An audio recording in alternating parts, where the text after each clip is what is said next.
welcome everyone to Asians Represent. This is our 2-year Twitchiversary. If you're listening, to the audio, today is not a special day for audio because we've been doing this for a while, but this is our 2-year Twitchiversary. So first of all, congratulations, Steve. Congratulations, Daniel. Congratulations, Steve. I wore this Toronto Raptors jersey because it was one of the first things that I was wearing when we were streaming. I felt a little weird wearing it because it's like a Jeremy Lin jersey, and then Jeremy Lin's like, buy my NFTs, and then Simu Liu was like, no! Which Simu Liu is the hero that we need. Shang-Chi versus the NFTs, and just like literally I was cackling. I was like sitting on the couch, my partner was like on the couch, and I'm just like trying to contain my laughter and trying to explain, try to explain why I think this is fucking hilarious. And then you see Jeremy Lin come in and try to defend what it's all about, and I'm just like, oh my god, this is so cringe. But one of the things I dug up was, before we get even deeper, is this early 2000s Toronto Raptors Vince Carter jersey. The color shit. Carter, yes. Yeah. My mom found it, and I also have my Mighty Ducks jerseys. Oh, you can see my partner in the back. She just came home. I've got my an original Mighty Ducks kids jersey. My God. But I couldn't get it in time. I'll get it this weekend, and I'll share some pictures. Quack. Look, you know how many times playing. Oh, I'm gonna just write this down on the agenda because I haven't. I need to talk about this. Daniel's baseball story plus stairs. I'll talk about this, but one of the things before we get into talking about Turning Red, talking about sort of the criticisms of the film, whether they be valid or not, as well as just like our impressions and the sort of the themes that the film kind of sort of like tries to embody. I think it's super important to put out some like content warnings before we get into this. Because we are going to dive into themes of like abuse, intergenerational trauma, violence. I may cry during this episode. I cried during the movie, but I wanted to, be real up front. I think it's really important for us to issue some content warnings for, themes of, abuse and intergenerational trauma and violence. Really important. But that said, Steve, Kiana, Sonia, Michelle, thank you for joining me. I know we were all just like, oh my God, Turning Red. But, seeing a lot of the feedback that, non-Asian folks had of the film, and, seeing that this is the 2-year anniversary of us starting on Twitch, I feel like doing one episode after the other, week after week, was a good idea because this is an important one. For sure. I have set an agenda, and we could go, in various orders. And I think I'd love to start with, first of all, our impressions of Turning Red.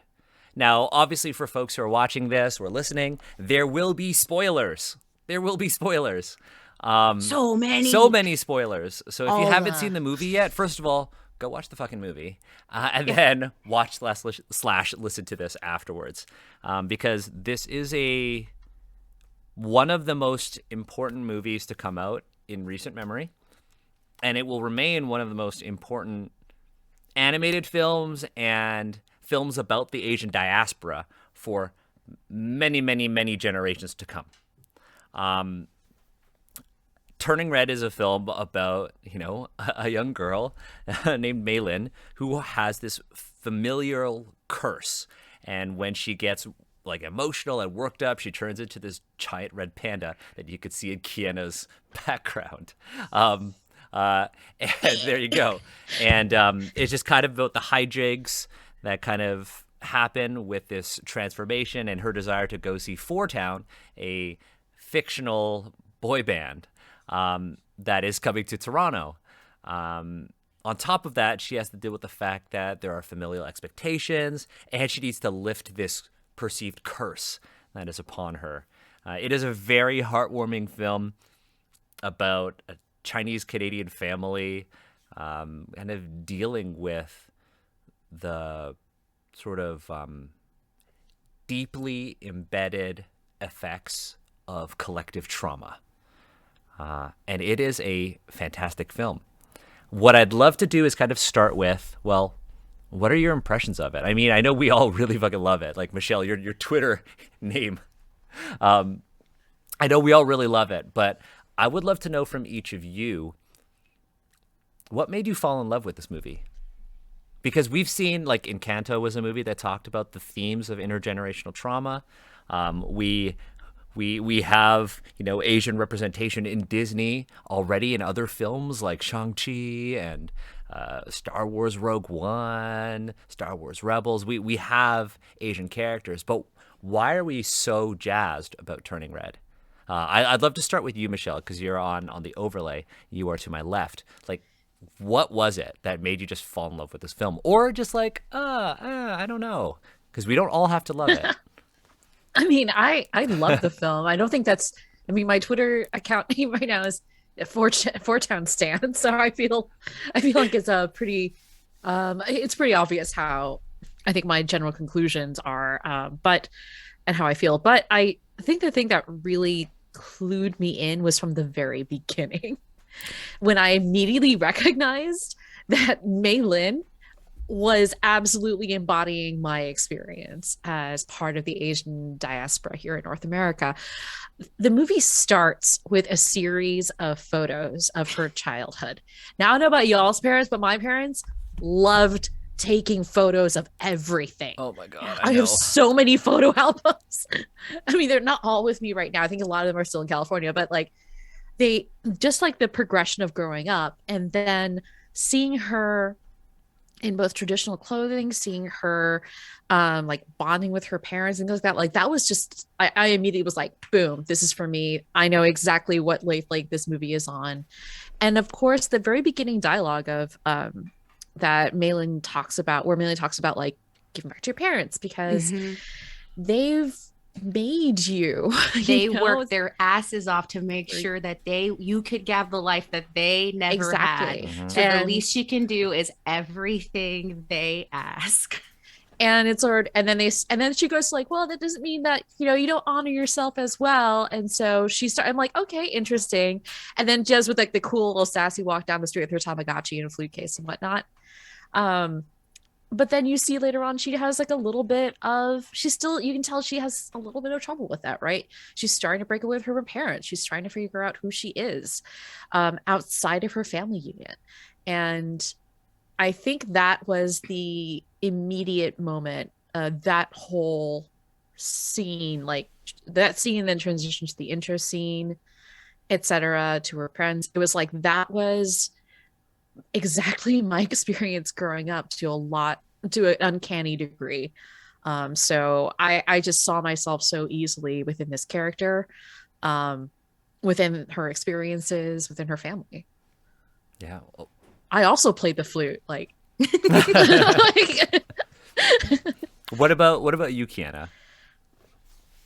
Oh, you know how there was that very infamous critique about how I say in quotation marks, was like, this movie isn't relatable. It's only relatable to Toronto Chinese Canadian girls and their friends. Hi, I'm the Toronto Chinese Canadian girl and my friends. Kiana, it's so exhausting. I am the niche you speak of.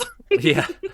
Yeah. So, there was. I think it was like in that moment where she's talking about herself at the very beginning of the movie, and she meets up with her friends, and I went, oh, that was literally me and my friends at that age. Like, after the movie, so I watched it twice on release date, like literally almost back to back.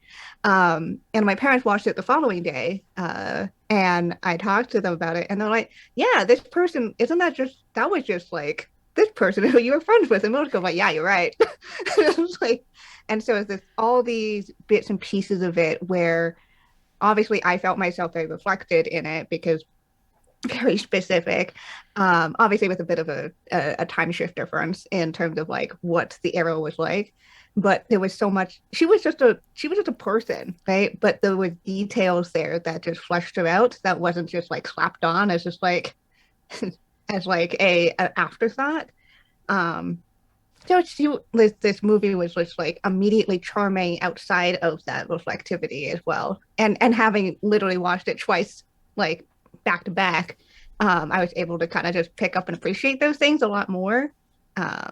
Yeah, so I don't know. I am that person that this movie is apparently for. It's almost like it's like, oh, I feel seen. I am seeing myself in media. I'm literally here. This is literally me. Yeah. But no, yeah, like I had the very hyper and also Korean friend, so that was hilarious to be like, oh, yeah, that's it. I had the tall, white, lanky friend as well. It was like, and I had like the off goth friend.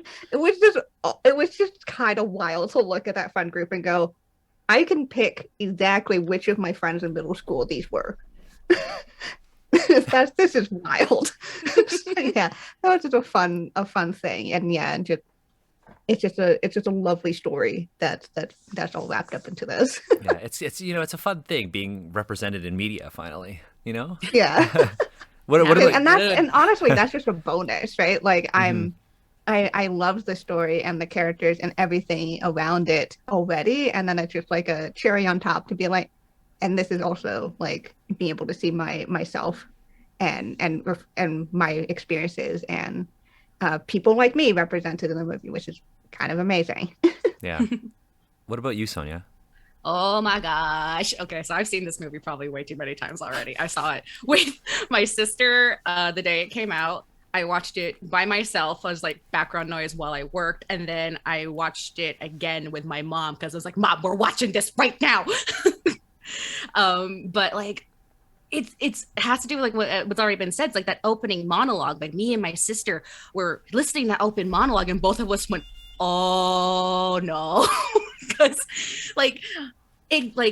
Maylin's experience is not one-to-one, but there are those common friends of like, my parents are both immigrants. My dad is like, mixed from a country in South America called Suriname, and he studied in Holland before immigrating to the United States. My mom was born in the Philippines, and my mom denies this, but that part where she's like, your parents came here to get and worked super hard to like make sure that you have a life that they never had, and the least you can do is everything that they said. And I looked over at my mom like, yeah, that sounds familiar. She's like, I never said that, nah, Ning. I'm like, you literally hammered that into my head. You literally hammered it in my head about like how far you had to walk in the Philippines to go to and from school and all that stuff. But so like May's experience was like super relatable because I too was in that phase of like, I wanted to please my parents, but also due to undiagnosed ADD, suddenly me as the gifted child could no longer mask being super smart because my grades were starting to falter because of I couldn't focus in school. So kind of like the gifted child, perfect child expectations suddenly falling away, but also going through that phase where you're starting to come into your own and break away from your parents, and just very specifically what Maylin went through with the drawings. Oh my God, the drawing scene is probably one of my favorite scenes because that is exactly what happened to me. My drawings looked like that, and like when I finally like got like a crush on a guy for the first time, it was like, I guess he's okay, and the stupid eyes and oh, wait a minute. Like fully rolling under the bed, and then also the fact that I had the power to draw. Like I was like, it's literally that. It's literally that meme. Like that meme is me back then and me now, because after I watched Turning Red, I went back up to my room and started drawing shippy fan art of my OCs on my cake. Nice. That's amazing. So it was just like, I loved, like, there was so much of May that I saw myself, as well as her friend group, because for our viewers that saw on Twitter our post, if you saw the picture of me, I'm wearing a black band shirt for a band called The Used. And for me, I feel like I am a combination of Maylin, Priya, and Abby. Abby because I am hyperactive and cannot be stopped. May for the obvious reasons, like with Abby when she said, let's burn this place to the ground. I'm like, oh, look, it's me. But like, and then Priya specifically, because I saw her, I'm like, this is a girl that wants to be goth super bad, but her parents are not letting her dress that way. And with me with that shirt for the use, that was the closest I could get to being an emo/scene kid back in the day. And like, until like I gradually just started buying more and more black shirts, and then suddenly my mom's like, oh no, what has happened? But like, yeah, like, so I just related to those characters. And then also just like from an art perspective, like the art and the animation direction, the color direction, it's like so good. Like the Sailor Moon influences like you find scattered throughout the background. Like I finally get it when those film bros are like, oh yes, that is a reference to Hitchcock, now it's my turn, bitch. That's a reference to Sailor yes, Moon. That is a reference to Sailor Moon. My turn. But, truly the director is a person of taste. I see. We're like as well. We've got like a pipe that looks like the Sailor Moon crescent moon wand stick, and it's just bubbles coming out of it. Yes. Speaking of Sailor Moon, I used to take pottery classes with the voice actress who was Luna. What? That's so cool. Yeah. You're just gonna drop this on us. Yeah, I know, like this name drop. God. Oh, But, by the way. In regards to the art, Yeah. but also like just in regards to the art, like the lighting is so beautiful. I love the use of colors. Like May's friend group, they're like they're actually all complementary colors on the color wheel. So we have red, blue, purple, and yellow. So they all complement each other. But then there's also like the color language of like May and her mom are kind of going in opposite directions. So May is red, and then every woman in the family who has like rejected the panda and locked that away, they're all dressed in green. The ceiling circle is in green. May's mom is on the verge of snapping at any given moment, so her red pendant is like the most prominent piece of like red panda jewelry you see throughout the series, whereas like everybody else is a little bit more disguised and stuff. It's like those little bits of color language is like, don't be she, let me in your brain. Yeah. But She's living in her brain. I know, and it's great. I don't want to live there. And Jin Lee is like neutrals. Yes, Jen Lee is Shout out to stabilizing I neutrals. did not even think about the color. Like I thought about the different like scenes and like the backdrops, but I never thought about the characters and then how their interactions are reflected in that. That's really cool. Yeah, the color theory of this movie is top notch, as is the soundtrack I think I just design. spent The music design so First of good. all, like Phineas. Oof, Phineas. Jesus God. They nailed the 90s boy band sound so well. Oh, yeah. And also just like the addition of like the new jack swing with the traditional Chinese the music and blending fusion it of it all is Ludwig so Göransson. just Ludwig Göransson did such an amazing job. He's also known for The Mandalorian and for Black Panther. So I'm not surprised he like managed to tie together all of this in a beautiful, respectful way. Mm-hmm. Yeah. What about you, Steve? Yeah, this was an interesting movie for me. I liked it. I thought it was really, really good. But my childhood was nothing like any of the characters there. So one thing I really liked about the movie is that despite all the trials and tribulations, it's a very warm movie. So everyone just kind of has like heart. There's a lot going on. And despite all the pain and frustrations, all that kind of stuff, there's a very genuine heart there. My childhood growing up was much colder than that. And my childhood growing up was probably more of like the stereotypical, Asian boy growing up, where I didn't get to hang out with friends after school. I went directly home and did homework. I never went to a concert because I was told we could never afford that. So I never had these like ideas of, hanging out with your friends, making a plan, like making sure you can like go to this concert kind of stuff. That would be completely out of the question. In addition, my parents, we didn't watch TV together, so we don't get to share that moment. When it came to meal times, we didn't talk to each other. So my childhood growing up is not like this at all. That said, the movie itself, I can see exactly what's going on.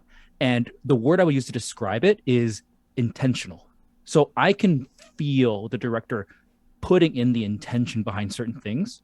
And that allows me as a viewer to understand more about their perspective. And that's really, really important because I knew going into this that it probably wouldn't be my perspective, but I'm here to watch it, to connect with it however I can, and then take that away and think about it more, and then continue that conversation with other people who I love and respect, kind of like we are right here. Mm-hmm. Yeah. So that's one reason why I'm so happy we're doing this, because I'm coming from this like, it's a really cool movie. Here are the things like that really stood out for me. I'd love to know what kind of stood out for you.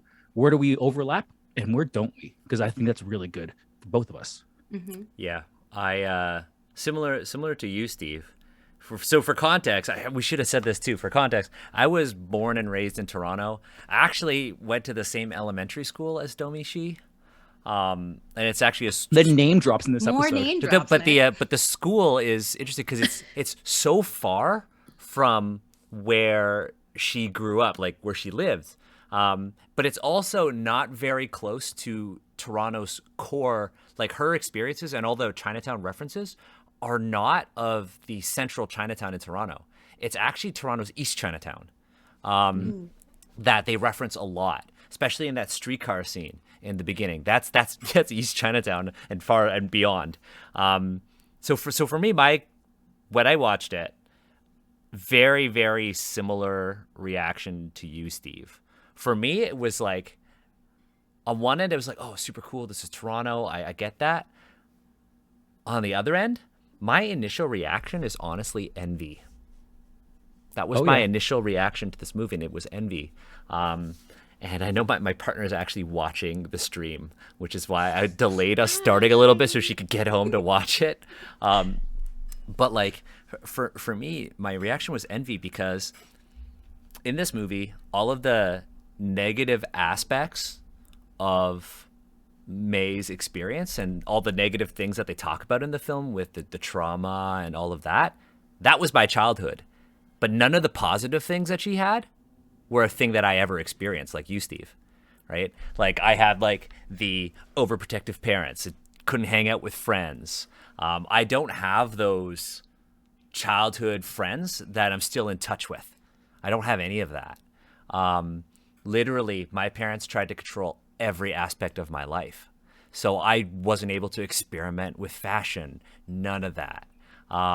For me, when we were talking about like one of the questions was like, well, what was the thing you remember most or cling to when you were like around that age? For me, the biggest thing that I had to like kind of distance myself from that sort of trauma that I was unknowingly experiencing was actually D&D. So when you're talking about like your binders and all of your art and all of that, for me it was like just making D&D characters that I might not ever get to play and drawing them. So for me, what I think drew me to the movie was the fact that it was like it's set in my hometown. Like it is very explicitly Toronto. The only mistake they make is that they don't say it properly. They say Toronto the entire time. I get it for accessibility purposes, but you got to have at least one character say Toronto. You gotta. I 100% agree. So it was like, okay, I get it. On the other end, there were like two things that I would have changed in terms of like if you wanted to really make it a super deep cut nod to Toronto, it was you got to say Toronto and you have to have an old Chinese guy speaking Toisan. Like you have to have like that dialect in there. But I get it. For accessibility purposes, great. It's a great sort of way of showing a city that you don't see a lot of in media. Now, what I think I loved most about it was that, there's the sort of envy side and a really, really well done encapsulation of the trauma I experienced as a kid. But I think if I were to summarize it in one sentence, the thing that makes Turning Red a fantastic film and one that is understandable to those who are not Chinese Canadian kids who grew up in Toronto in the 90s and early 2000s is the fact that it's a film about the conversations that I wish I had with my parents when I was a kid. That is the movie to me, right? You don't have to be Chinese to understand that. I'm sure that there are so many people who are watching this or listening to us who have had childhood experiences that they wish they could have talked to their parents about, or things that you wish you could have said when you were 12, but you didn't get to say until you were 30. Yeah. Right? Like, I think for me, so like, while I mentioned in our chat that like someone said in our chat, like, and maybe the warmer experience is to relate to more mixed folks. Hi everybody, my name is Sonia. I was on the mixed race panel twice, and as someone that is mixed, while I did have a lot of buck wild awkward moments in my life, largely that was because of school. But at home, my parents are both doctors. My mom is a pediatrician and my dad is a gastroenterologist, peds GI, who worked 2 hours away from our house no matter where we moved. So for the vast majority of my life, my parents were largely busy working. And if they were not working, they were basically, once my ADD started kicking into high gear and suddenly my grades started dropping, that is when the control started, the grip they had on me started really coming down. I couldn't hang out with friends. All I had to do was study to try and get my grades back up, because they did not understand what was happening. They thought that my friends were bad influences because my grades were dropping. So that bit where Ming is just like, oh, I'm not sure about that Miriam girl. And she's like, your mom doesn't like me. Like that was my mom with my friends. And just like going through that sort of like controlling aspect, or just like my mom not letting me go to concerts. Like I was so close to going to a My Chemical Romance concert and I messed up on one thing the day of the concert. I didn't get a signature from what, or because I had ADD, my teachers were hardcore, like monitoring me to make sure I got all my assignments. And I missed one assignment that week and my teacher made a note of it. My parents saw that when I came home and they did not let me go to the concert, even though I was supposed to go that night. Wow. And then just like, they wouldn't let me hang out with friends after school, et cetera, et cetera. So I became extremely depressed and whatnot. But the thing is, my story is very similar to May's, but in more of a over the course of from 8th grade to the end of high school, because whereas May's entire path to healing happens within that movie, my path to healing took many, many years.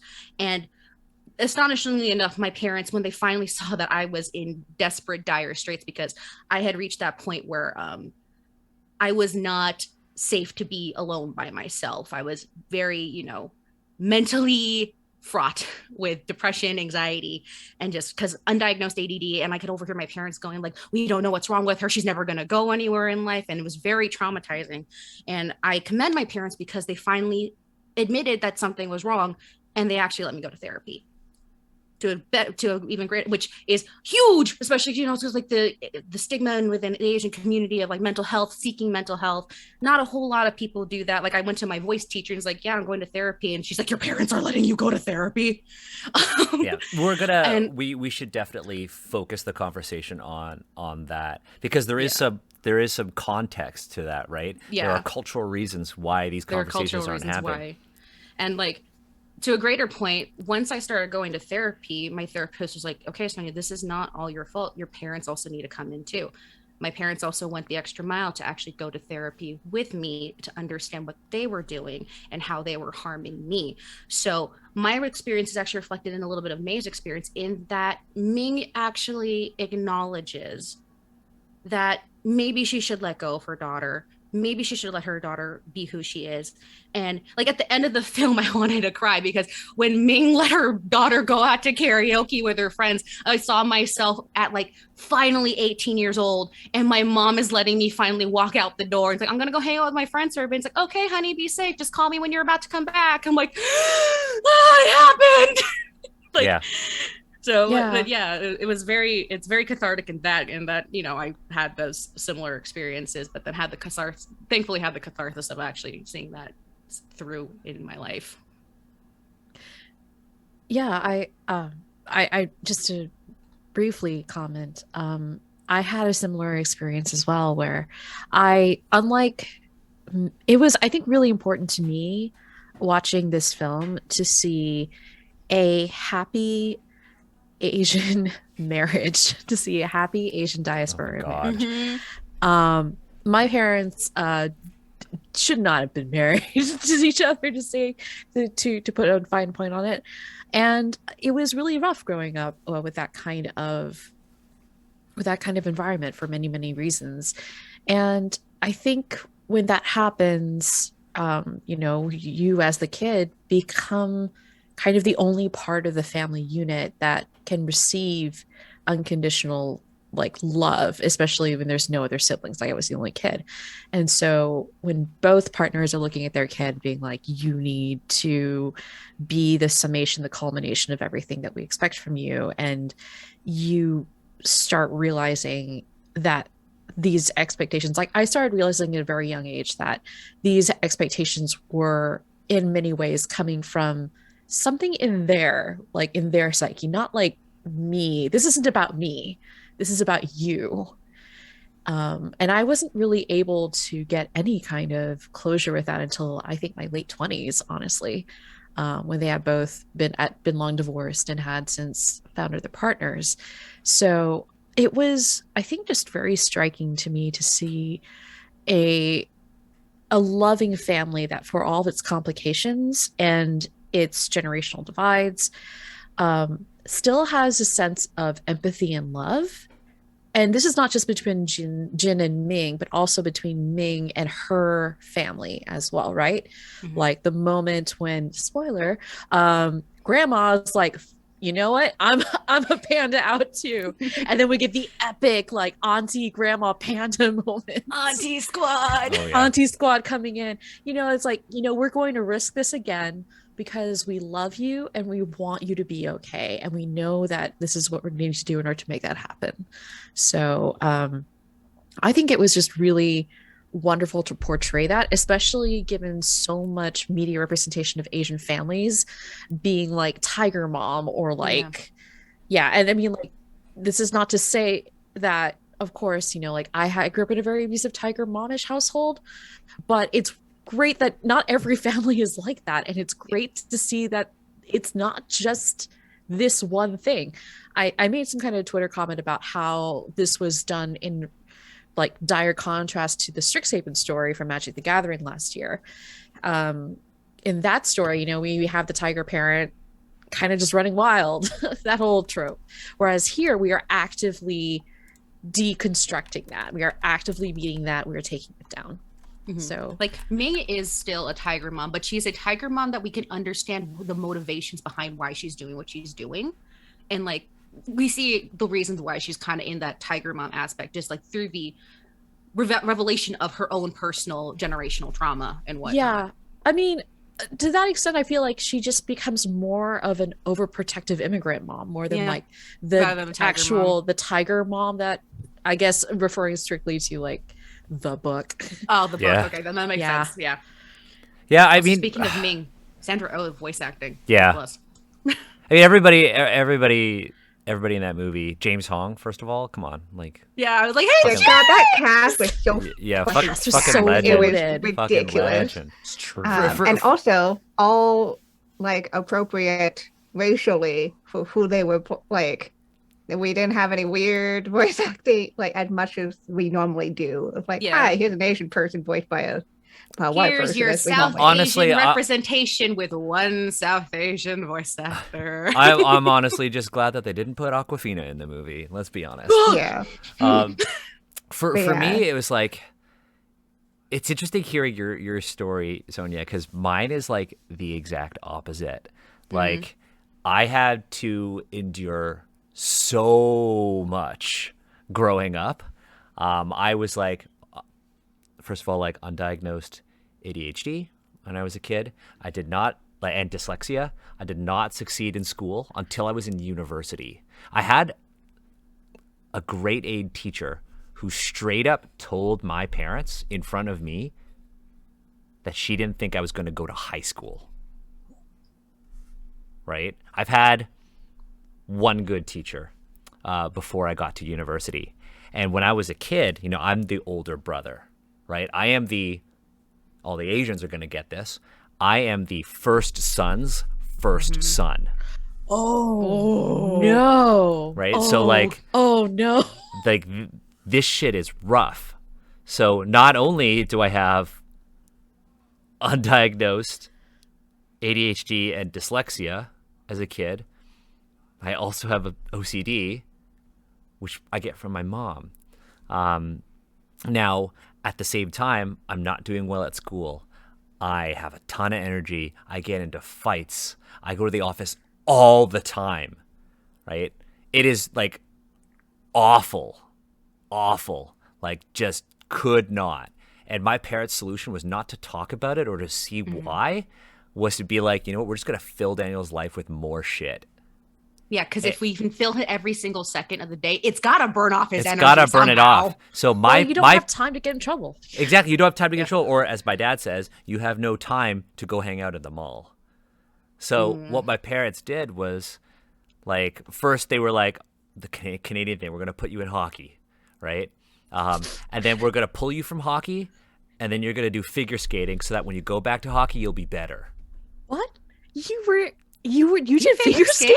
Oh yeah, I could skate. Daniel's just like dropping all these bombs, like, and oh, then are we're you gonna, and pottery? then, but then my dad's like, oh, I don't like, and this is actually a really good thing that my dad did. Kudos to my dad.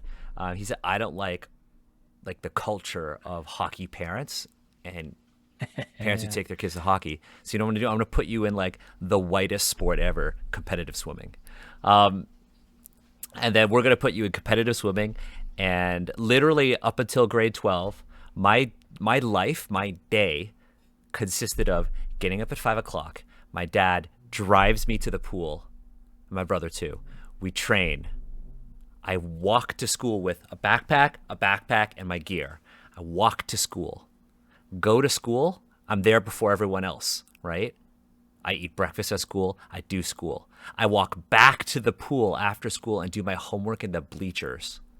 I train again, and then my dad picks me up. I go home and I eat dinner again, finish homework, go to sleep. That was my life for most of my childhood, right?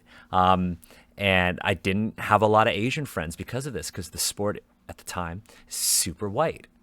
And so for me, the sort of respite from this I got was when I started working in high school. Like, getting a job meant I didn't have to be around the things my parents wanted me to do. Getting a job was your freedom. It was literally getting a job was my freedom. And it was like, it was the one thing I could control in my life. And it was me getting a summer job at the museum and then working there on the weekends. And it meant I didn't have to train on the weekends. It meant I can actually go and do something I liked. I also, happen to have like a life-threatening nut allergy. So when you have an Asian tiger mom and there is a thing that could kill her son, well, good luck being able to do things. And for me, it was like, not doing well in school meant constantly being the point of negative comparison to like my younger brother. Who for this point of comparison is more, because what is neurotypical, right? Is more conventionally neurotypical in the eyes of my parents than me. And so I have to deal with always being the person who fucks up everything. Like, started reading late. My parents will go around and be like, I have heard my mother say this. It's like, I am so amazed that Daniel got into a PhD program, because he didn't know how to read until he was in grade 2, and would just throw this stuff out there. Like, that was my compliment. That was my childhood. Or like, I mean, maybe Steve, you could relate to this. Bamboo feather duster, like, Oh, yeah. Bamboo feather duster was like a big part of my childhood, right? Maybe the other Asians here, maybe not Kiana, because you're kind of the baby in this call. But anyone who's over 30, the bamboo feather duster was a big thing for me.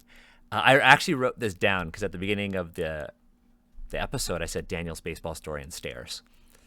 So I did really well in sports. And one of the things was my dad wanted me to get good at sports. Not because he wanted me to actually be a professional athlete, because nobody's going to do that, I say as I wear like a Jeremy Lin jersey. But because my dad wanted me to blend in more, and he saw sports as a way of me taking on more whiteness. My parents' house, my parents also, I grew up in a really white neighborhood. So for those in Toronto, I grew up in High Park. That's like super white neighborhood. And across from my parents' house is, I don't want to like dox my parents. Across my parents' house, there's another home, and they have this like sort of like concrete staircase. And my dad used to do this thing where he used to give me a tennis ball, And I used to have to throw the ball and hit the steps in order, up and then down. And I couldn't come in until I did it in order. And if I missed, I'd have to start again. And so I had to do this. This was my childhood. It was like, oh, you want to learn how to catch a ball better? Well, you have to learn how to dodge them, and they'll just whip balls at me. Yeah. Oh my god. I had the stereotypical Asian childhood, except I am not the overachieving Asian. So for me, again, the reason why Turning Red resonated with me was because it's what I actually fantasized having, right? It's like I couldn't see anything other than having this kind of familial relationship, but at least I could be good at things that my parents would be proud of. So 12-year-old Daniel is like, Malin is living the life that I would have wanted. And the traumas that she has to deal with, that's just part of the deal that I would get, right? And that's kind of where I want to segue into. And it's this idea of intergenerational trauma, right? Like, what is that? How do we all perceive that? Because intergenerational trauma, like, affects communities very differently. And it's not an exclusively Asian thing, as we've seen with the incredible film that is Encanto. When I say intergenerational trauma, like, what do you folks think? Well, first of all, just thank you for sharing, Daniel. No worries. You know how I'm just like hardwired to turn my trauma into a segue. Mood. You've been podcasting too long. I've been podcasting for too long. Thing. But like, that's how you spot maybe podcasters. That's something we need to address. And now for today's sponsor, HelloFresh. You know what? Actually, well, you know what? Turns like trauma into like a story. You can be like, you podcast, don't you? Well, you know what? Actually, Steve, we had a conversation about taking on a potential sponsor for the next couple episodes, and we were like, no. Is it HelloFresh? No, it wasn't HelloFresh. It wasn't HelloFresh. We were talking about this. We were talking about this, and we said no to sponsors. Thank you, patrons. Oh my God. Let's. You doing okay? I'm okay. I'm okay. You good? You know how you like deflect with comedy? This is Oh yeah. I'm gonna be like, we're just gonna take the podcaster dial. But let's turn it down a little bit. I do want to dive into this intergenerational trauma thing. I have a definition in my head and my notes of what it is, but I would love to know what kind of comes to your mind when you hear those words, intergenerational trauma, because it is a core theme of Turning Red. Like, Steve, I want to know what you think. Yeah, I mean, let's go back to like the bamboo feather duster and all that kind of stuff. Let's talk about that. So what we're talking about hitting your children. So when Daniel said bamboo feather duster, it didn't connect with me because my parents used their hands to hit me. But I understand because talking to other Asian boys especially, that's what was going on. And then of course for girls and all children, there are various ways that this might affect your childhood. So when it comes to intergenerational trauma, I remember sitting around thinking, why are they hitting me? But why is it not okay if I hit someone my age at school? And part of like that realization, like a milestone moment for me was like, oh, it's because their parents hit them. So parents are allowed to hit people. People aren't allowed to hit other people unless they have that relationship, which, saying out loud, super fucked up. But also, that is kind of what's going on. So when intergenerational trauma comes up, what I think about is traditions, I'll call them, rituals, acts that perpetuate through each generation. And it creates this kind of bonded experience for better or oftentimes worse. So when I think of intergenerational trauma, I'm thinking of like those actions permeating through the generations. And then what I can do is I can think about it and discover how I want to engage with it moving forward. Yeah, and once we kind of go through everybody and kind of get our collective sort of definition of it, I would love to talk about examples within the film and in real life. They don't necessarily have to be our own personal experiences of this to provide some context to folks. Well, what about the rest of you? When we say intergenerational trauma, what do we mean by that? Kiana, you should. Oh, yeah, Kiana. Sure. So when someone experiences trauma, that does change them as a person in terms of how they perceive the world, how they perceive actions, and because they have received harm of some form and long-lasting impactful harm. And if it's not appropriately addressed, or if it's not worked through in a specific way that is able to get them to heal from that trauma and that harm, they will, in their next generation, that will change how they act and how they approach things, and it can then cycle a form of trauma and harm to their children or to the next generation. So that's generally how I perceive it, is this idea. And because the trauma is not exactly the same all the time, it often evolves from generation to generation, what that ends up looking like and what it ends up, how it comes across and what it manifests as for each generation. But it does mean that it's something that's passed down, and it's because there's somewhere along the line there was a root harm that happened that wasn't addressed, and then it just gets continued forward until somewhere along the line, like for in the movie, they address it. Like they go, hey, okay, we need to stop this, we need to look at this and go backwards. So that's generally where I see intergenerational, usually family to family, usually parent to child, but not necessarily. Sometimes it's grandparents to grandchildren, sometimes it's a little even more tangential than that, but that's generally what we're talking about here. And can even be expanded out to communities. So like, this generation of a community, and then, the next generation, but they're not even directly related, but there's still a shared bond there, where a trauma that happened that was not resolved gets passed down and evolves.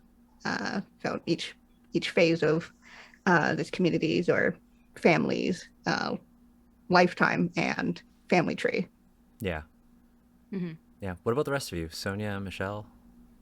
I mean, for me, it seems a lot after watching and experiencing generational trauma.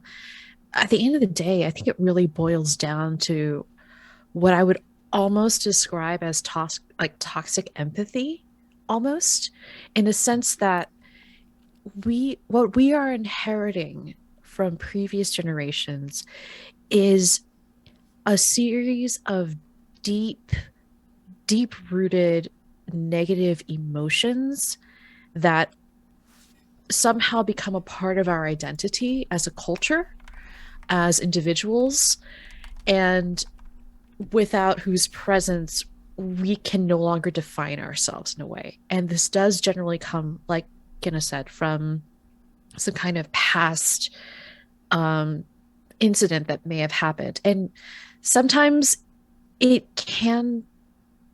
isn't necessarily toxic, but oftentimes it is.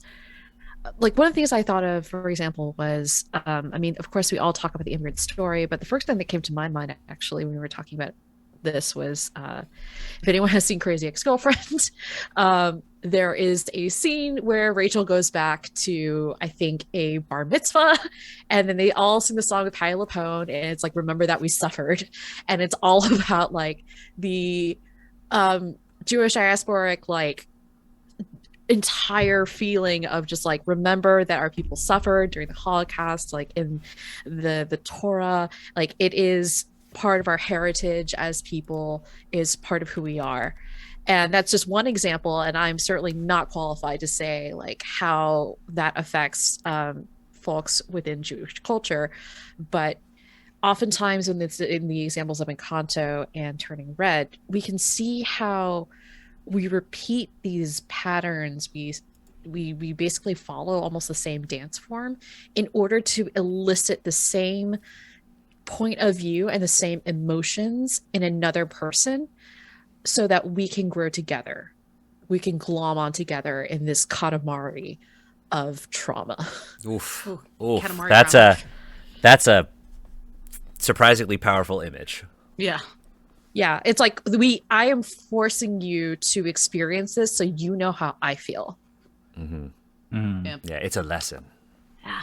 Learn from this. What about you, Sonia? Do you have anything to add to that one?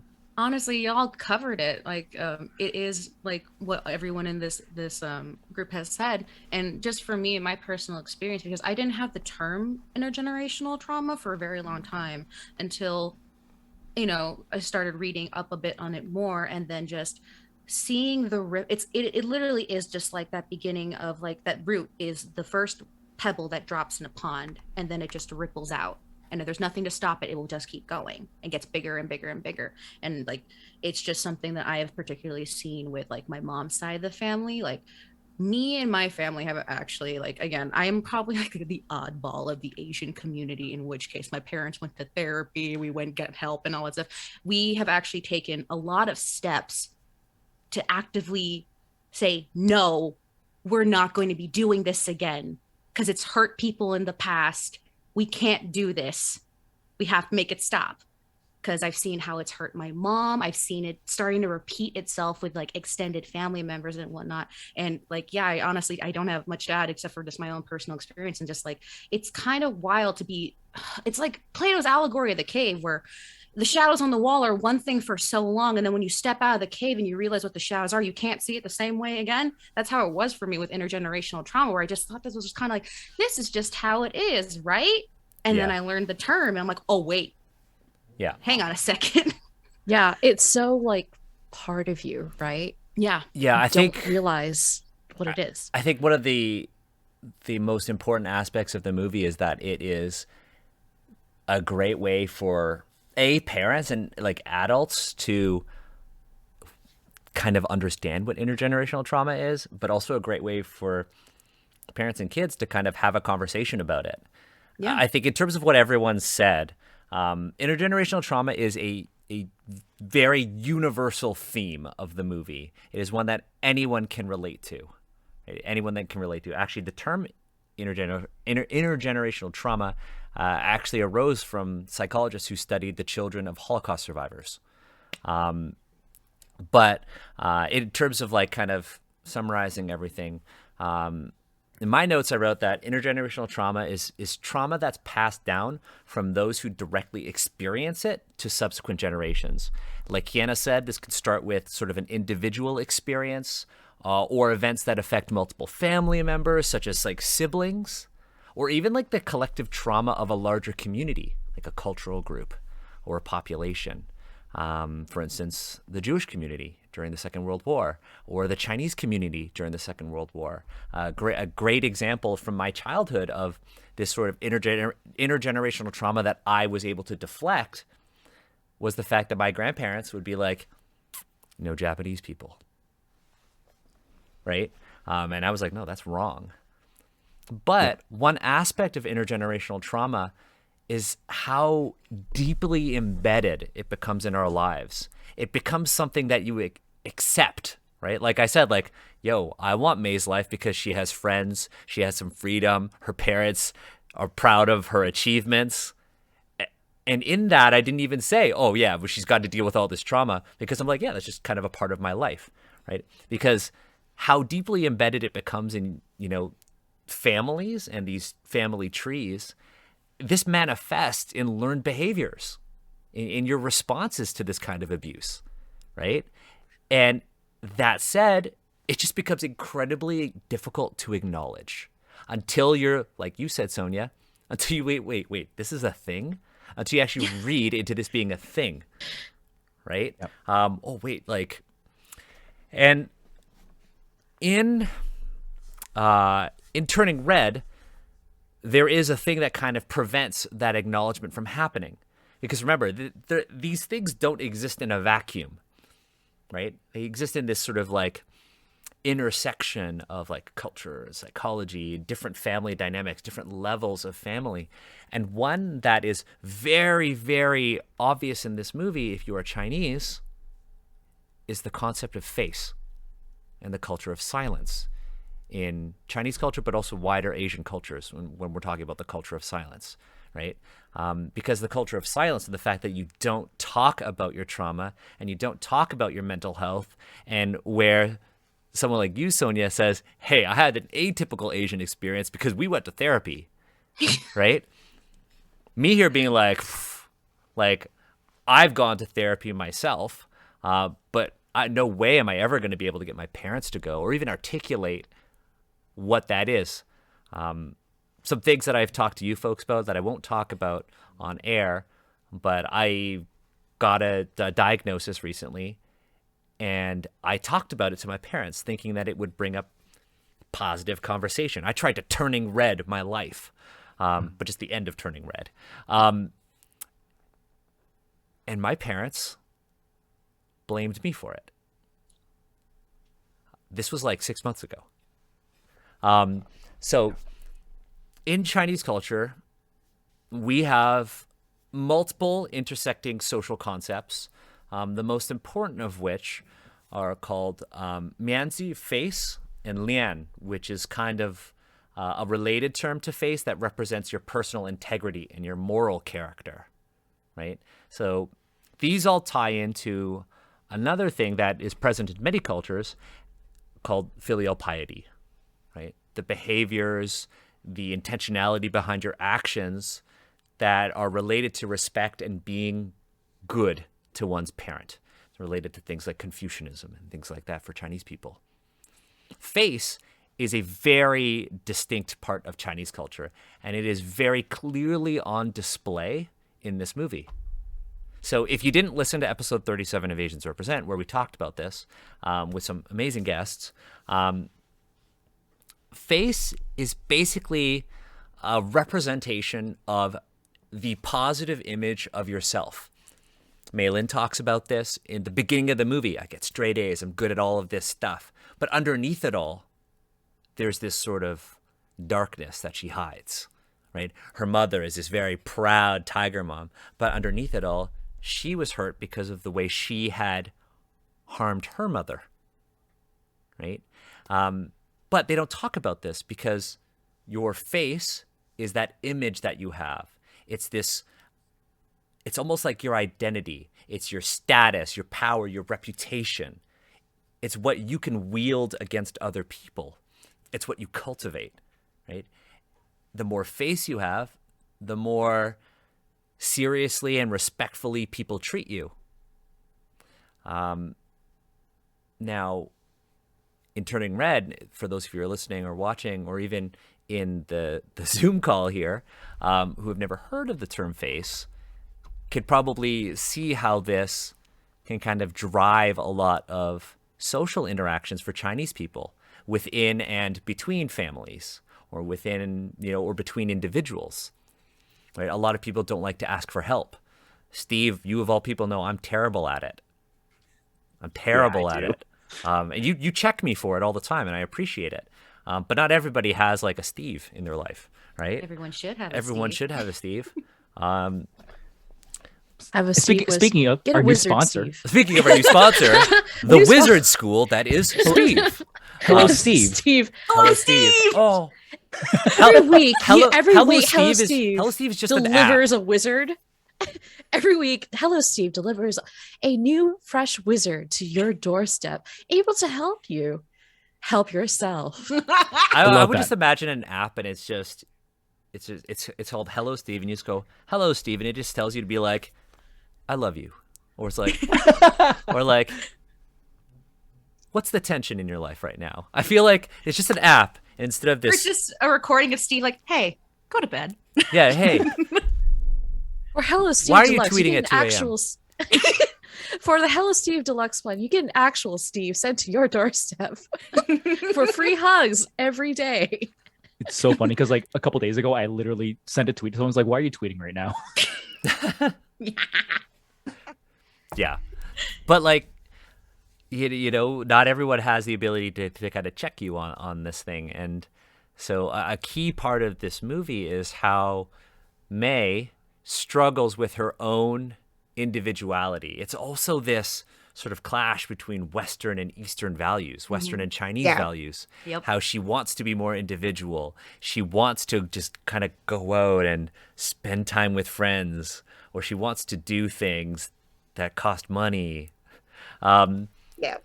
But then there's this idea of I have to be good to my parents. I have to respect them because they gave me everything. Yep. And Right. like how you see that in the film, how much of a hold that has on her. Like her mom's approval is so important that when the time comes and her friends are confronted by her mom, who has this perfect little image of her precious Mei Mei, that she's like, how dare you do this to my daughter and make her exploit the panda, and she would never do such a thing. And her friends was like, May, help. And then she turns on her friends.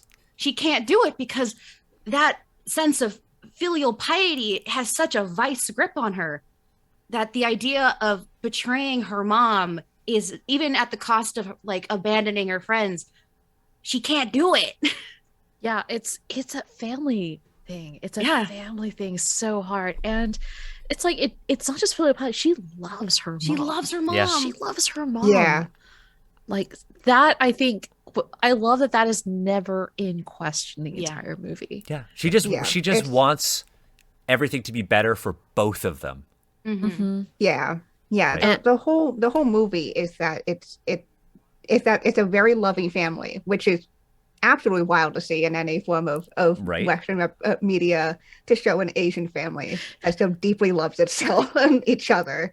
That's actually more reflective. Like, I'm a bit of an oddball here, where I'm second generation. So I'm a little more removed from the immigrant experience. And also, my family, because they grew up, in Canada, I had a pretty open childhood, not a lot of restrictions. But even then, I still had the even set upon myself expectations of having to do well and having to have my family's approval. So it's so important to this movie, because we can see, it's not just about the worst forms of intergenerational trauma. It's also how even going forward, cultural expectations and traditions don't remain, and mix with Western expectations and the such as well.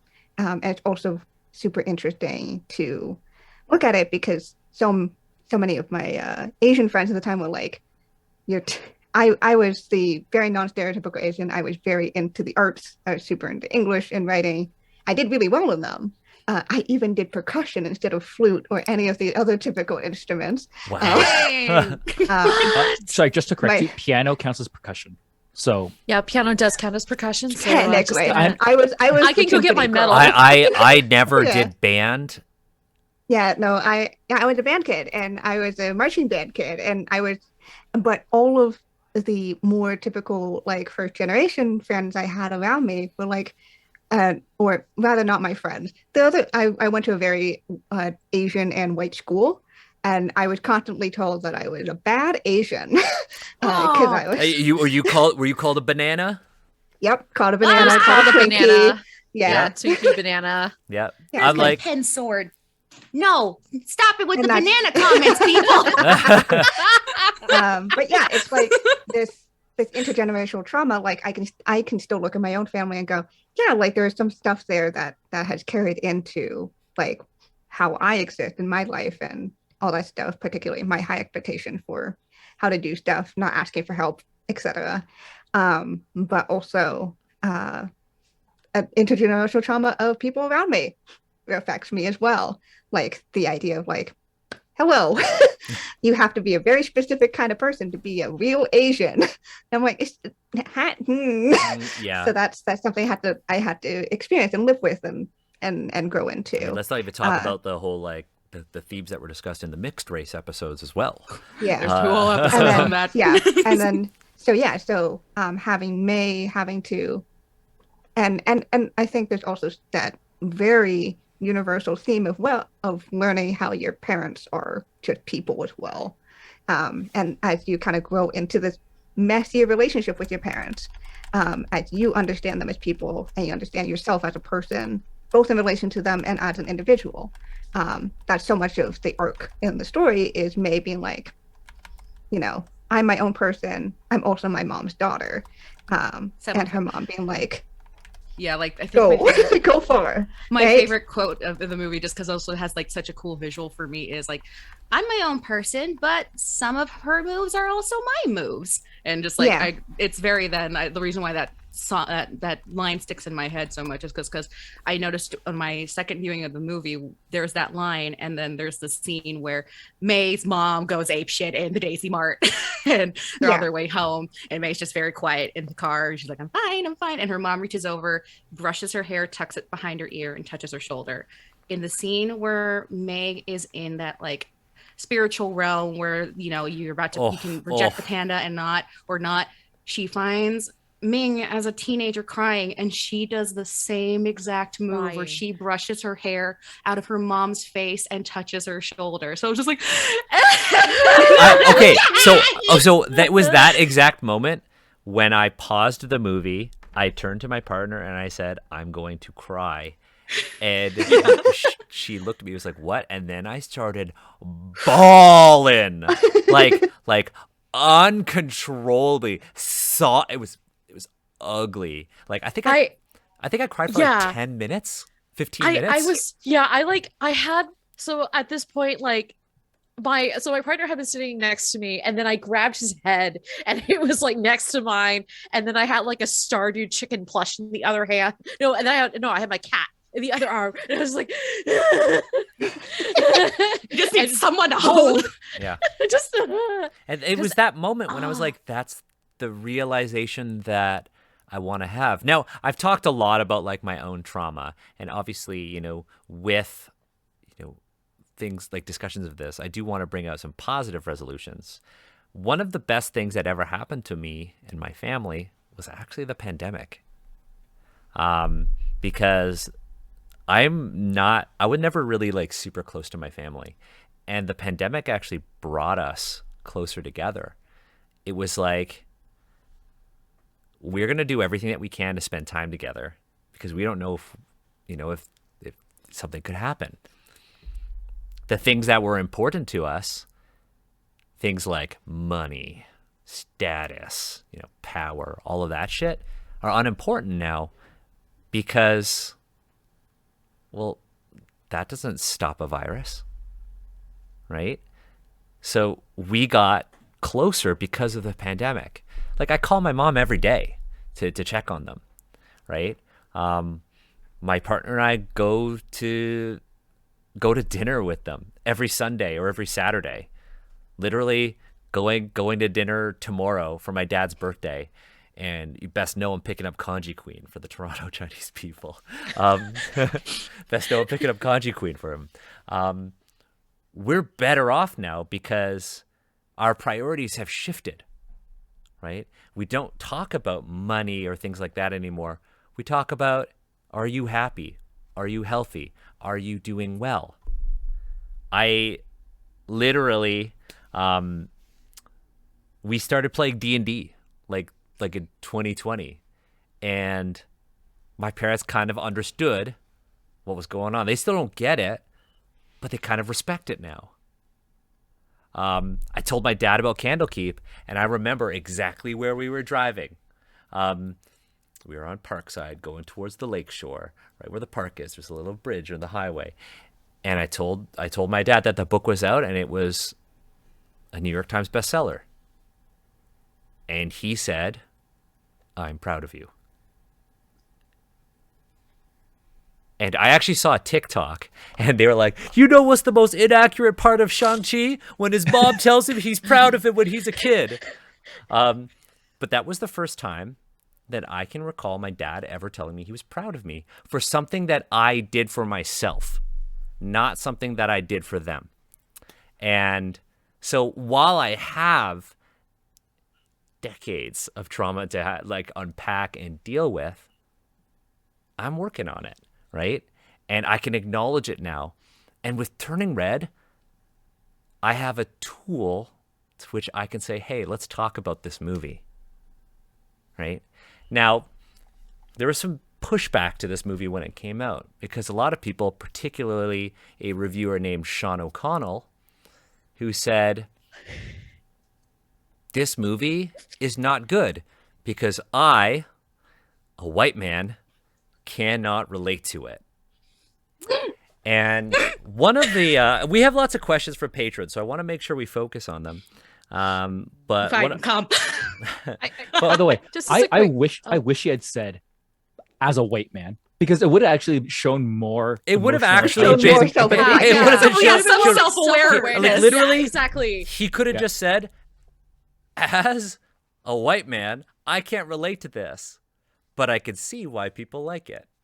Like, No, are your instead- empathy muscles just that not Instead stretched? he Like, went, it is exhausting to watch this movie. like I am There's a so sorry. term. You cannot watch a girl go through magical panda puberty and empathize with a large swell of the population that goes through puberty and does this shit minus the panda. You cannot empathize with that. But for some reason, you can empathize with a car that has a face. You can empathize with the fish.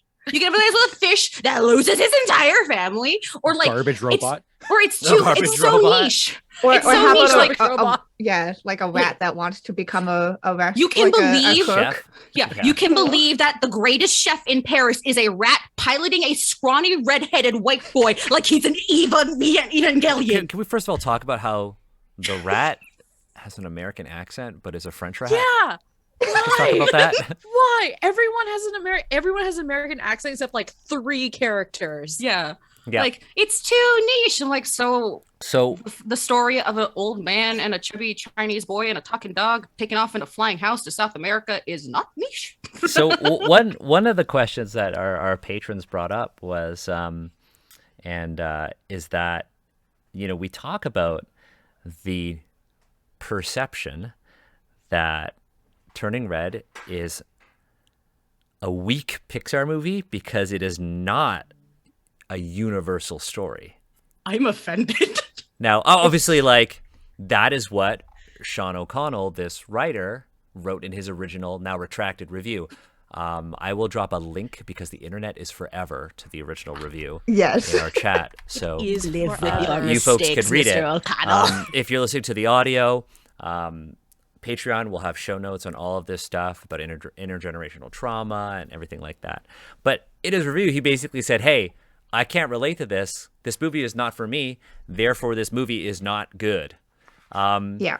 And it was very much a symptom of how a lot of the critics that we rely on to learn about films are all white dudes. Oh, yeah. And that this White movie... dudes with the white dudes with that are so used to being catered to them and their experience that there is no desire to be like, oh, this movie is not for me, but I can see how other people can. Yeah, or relate like to all it. the white critics who are like, oh, all the cast members of Squid Game, how are you enjoying your newfound celebrity? Motherfucker. Spielberg saying that Squid Game Spielberg? celebs Yeah. are like unknown. I'm like, excuse me, do you not know who this is? Yeah, like, come on. But like it, for me, I think the first sort of objective response is there are many universal themes in Turning Red. The idea that your parents are people too. They are flawed, and that's part of life. That's not a Chinese thing. That's not a Chinese Canadian growing thing. up That's not a and- Toronto thing. Yeah. Like Mhm. growing up is this is a very, if you look down at this whole thing, this is a very typical coming of age story. Like I don't even know how Oh yeah. how more typical you can get of the general arc of like child and parent. You know, they love each other, but child wants to be more independent and more have their own life. Oh no, they're going to have conflict about it. Oh, they're going to resolve, and she's going to grow up, and so is her parents. And look at how like that is the most fucking stereotypical coming of age story arc you could ever come up with. Yeah, Like see it Mhm. everywhere. You see it in tons of other movies as well. they have no problem um, when it comes to a boy and their dad going through that kind of emotional arc. But the second Yeah. that it's with the mom and the daughter, they're like, I don't know how to relate. And then to God this. forbid it'll be POC. Like Freaky Friday came out Yeah, with Yeah. a yeah, while back that's with right. Jamie Lee Curtis and what was it, Lindsay Lohan? Lindsay Was it Lohan. Yes. Yeah, I mean that came out a while back, and like people weren't up in arms, and now it's like, oh, because it's an Asian mom and an Asian daughter. and going and through this. sprinkle in Also- the uncomfortable dressing. It's not uncomfortable because we need to talk about it. They're talking about puberty and having a period. I mean, that's a whole other thing, right? I mean, one Wings. thing is like, wings, yeah. options. First of all, before we get into the puberty thing, because I do want to talk about that, because there is a very relevant like question question from one of our patrons on this. One of the things that I kind of have thought about when I've been looking at, because I read a whole bunch of reviews that were clearly not written by Asian people, and it's that these characters don't fit into their perceptions of how Asian people should be depicted in media. Boy, howdy, yep.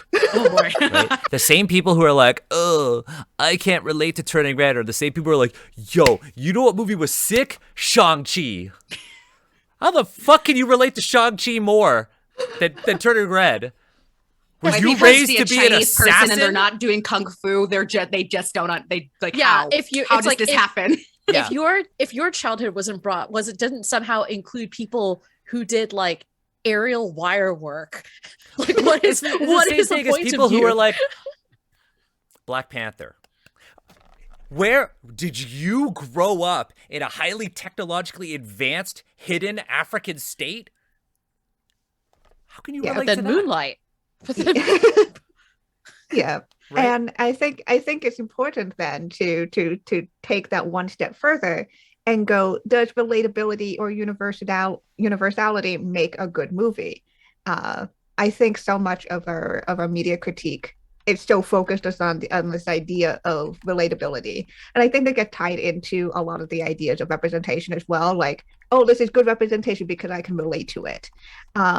Where like really a truly universal story is not an interesting one because you have no detail, no context, There's no nuance. there would be nothing there. It would be one page and you would have absolutely zero context of what's happening. Michael Bay's entire filmography. Not even that, Not because even that. No, Like, it's with true. That's explosions. true, actually. Yeah, It he is has like- explosions. true universality what would and that be then? 100% relatability doesn't Them- exist. That doesn't exist. Them McVason woke up Right? and ate a food, and then they They ate they a food. slept. Yeah. The end. Here's the thing. You're absolutely right. You're absolutely right, Kiana. We're not looking for relatability, right? Because people are critiquing Turning Red based on its relatability and not the other aspects of it. Its storytelling, its animation, 100%. right? It's the voice acting, the production, the art style, the color palette. Honestly, I thought that while I don't agree with all of it, I thought that, Accented Cinema's review of Turning Red was a really good one. It's a great review. It's not a glowing review like we're giving it, but there are very valid reasons for it. But people are not analyzing Turning Red for the same reasons that Accented Cinema is. People are saying it's not relatable, and you told me this was a kid's movie, but it's talking about puberty. This is not a movie for kids. And that's the thing that I want to dive into, right? That we started to bring up. And it's that the things like the themes, the puberty themes, should never be in a Pixar movie. It's Yeah. So it's- like as a person who went through puberty, obviously, and who went through and had menstruation, and periods, I was 12 when I had my first period. I was younger than May was. I was younger than a good proportion of this audience, and the same age as good. We're just and my parents made a very good effort to make that a positive experience, very much how Ming tried to make it a positive experience. I was very well prepped for it. So it was just kind of oh shit, it's here. Okay, cool. It's happening. But that was It's a lot of work that my family had to do that because that's not built into our culture. Nope. And it's just wild to me that people think, and of course this is all based on the puritanical culture and all this stuff where puberty and periods equals sexual maturation, which is the weirdest fucking thing that ever existed as a jump. And it's so important to have a movie that was just this person has gonna have a period at some point. They have a family who's actually supportive and prepared to help you with that. Great. I don't know how you could have a more easy way to talk about this topic Yeah. if you didn't want to be someone who's so let me sit down and talk to you about period. This. Yeah. Yeah. It just provides like how we also can see like Turning Red opens up the conversations in terms of what generational trauma is and could potentially lead to the path of healing. Turning Red also opens up the conversation to like, hey, mom, what's a period? Okay, sweetie, I'm going to sit you down and explain what this is, whether regardless of whatever gender, because one, you can prepare your like daughter for what is to come and, you know, prepare him for that. Two, if a boy asks, like, holy fuck, we have a potential now for a generation of boys who, if I stick a tampon in their face, they're not going to treat it like they're a demon reacting to a fucking crucifix. Yeah, it is a lesson in empathy, right? Yeah, exactly. Not for like, you know, for what folks have to go through, like whether it be a biological thing, but also like a cultural thing, right? Yeah, go ahead. No, go ahead. I mean, just tying it back a little bit to the relatability, quote unquote, aspect of it. I think good storytelling comes from the details, right?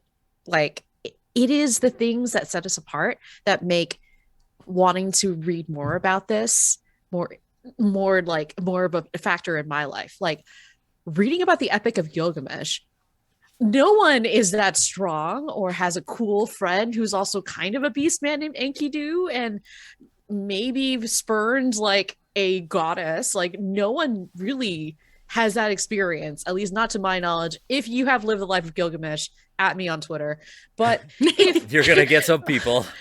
I mean, like, okay, better show the receipts. I want to see Enkidu. But anyway, but it's those details that I think that make this such a unique and interesting movie. I mean, Inside Out, I thought was also a really fun movie because it featured a lot of my hometown, San Francisco, in a lot of similar way.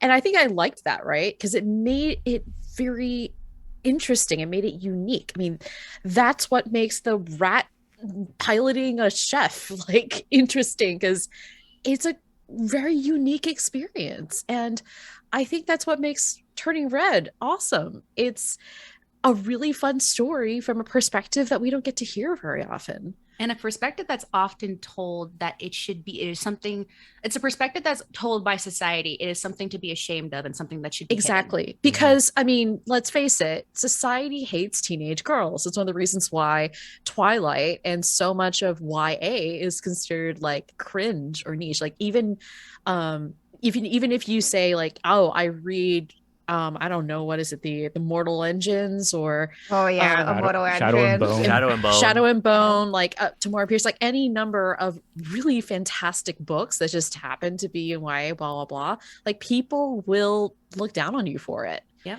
So it's really, I think part of this is also just the fact that teenage girls get a lot of hate. Or like literally all of us talking about our love of shoujo manga. Like before. Oh my God. I love shoujo manga. I love shoujo manga. It's great. But like people will definitely like, at least back when the day, like, you know, with like the boys in the anime club, if they saw me breaking out for Shugi Yugi during break, they're like, oh, really? I'm just like, leave me alone. Let me have my girl-based isekai.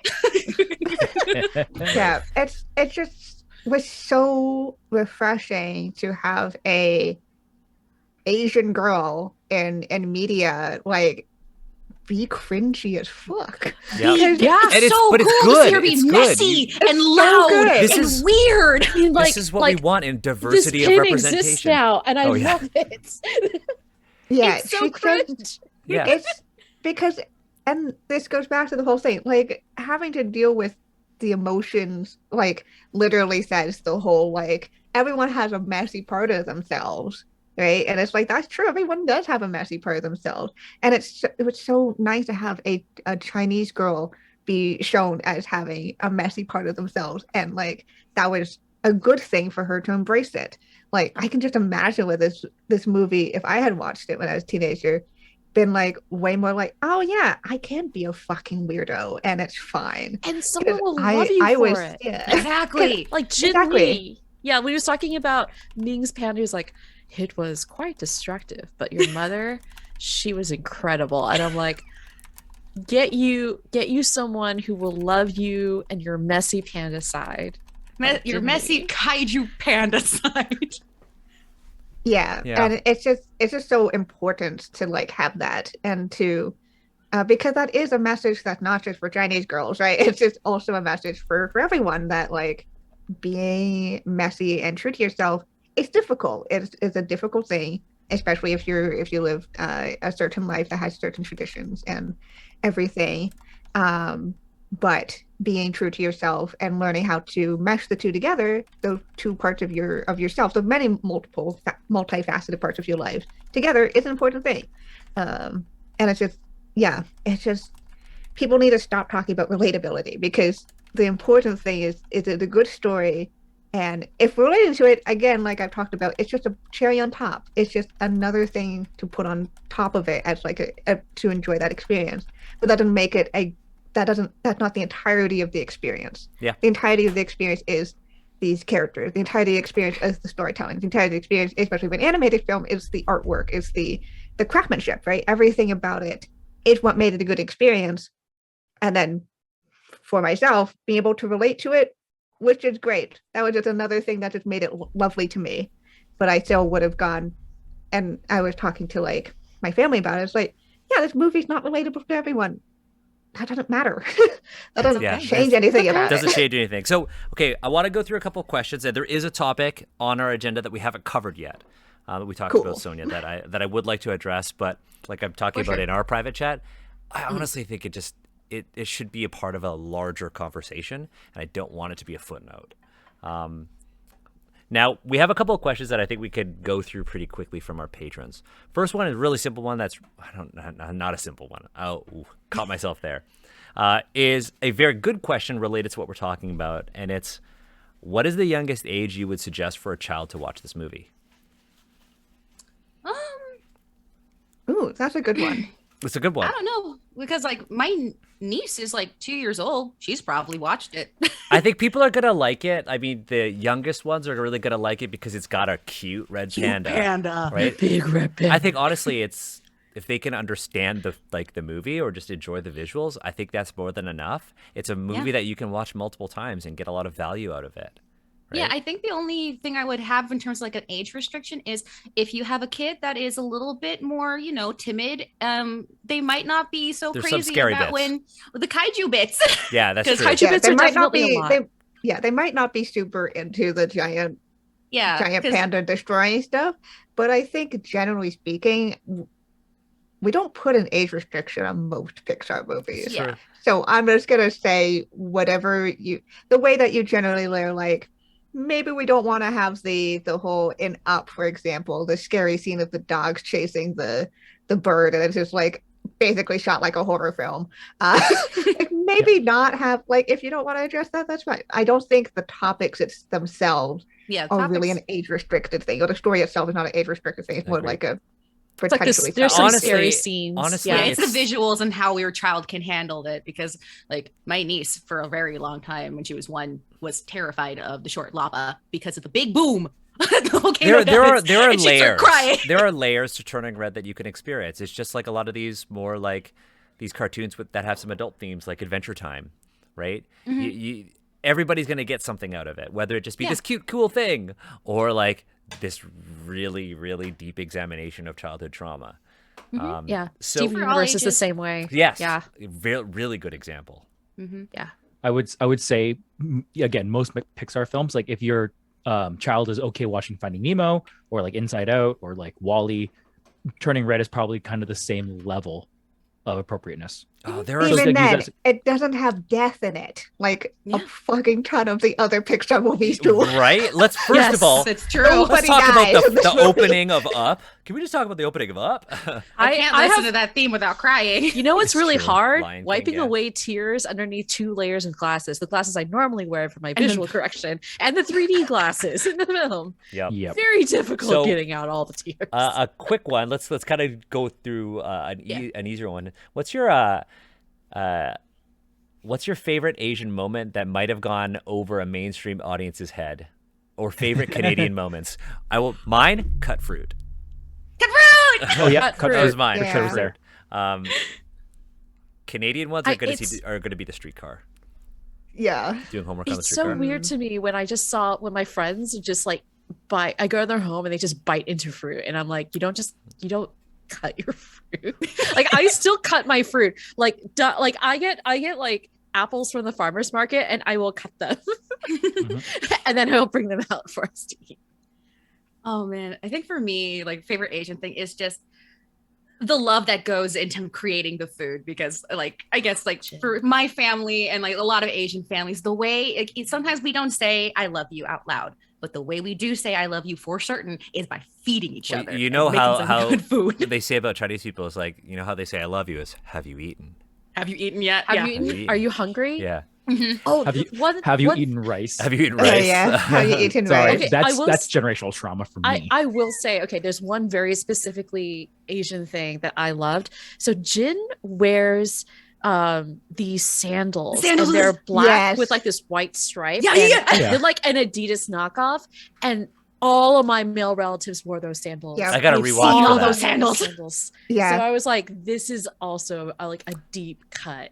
The couch that they sit on was also a deep cut. The couch It's like the couch. That's my grandma's couch. A super Canadian and Toronto one is all of your white friends being really excited about Asian food. Yeah. Yep. Oh god. Yeah. I saw that. I was jealous. I was like, I wish people were excited about my food. Oh man. The food shots were amazing. The food shots were It's so very good. My It was jaw very funny. dropped when Again. that knife came down on the veggies. I was like, oh. But also the moment when Jin like he comes, I was like, and then like, Yeah. oh, just like Yeah, it's literally just fog on the glasses. glasses My- That moment. was real. My dad jokingly, he said the movie got one relatable thing right for me. It's because it's the father that's the cook of the house because he is here. That is my dad. That is my dad And I'm too. like, you're correct. The big Toronto thing for me was the Sky Dome, particularly because it was the Sky Dome. Because fun fact, in 2005, the name was changed for that arena because it was bought by or sponsored by a Rogers, which is a large telephone company, telecom company here.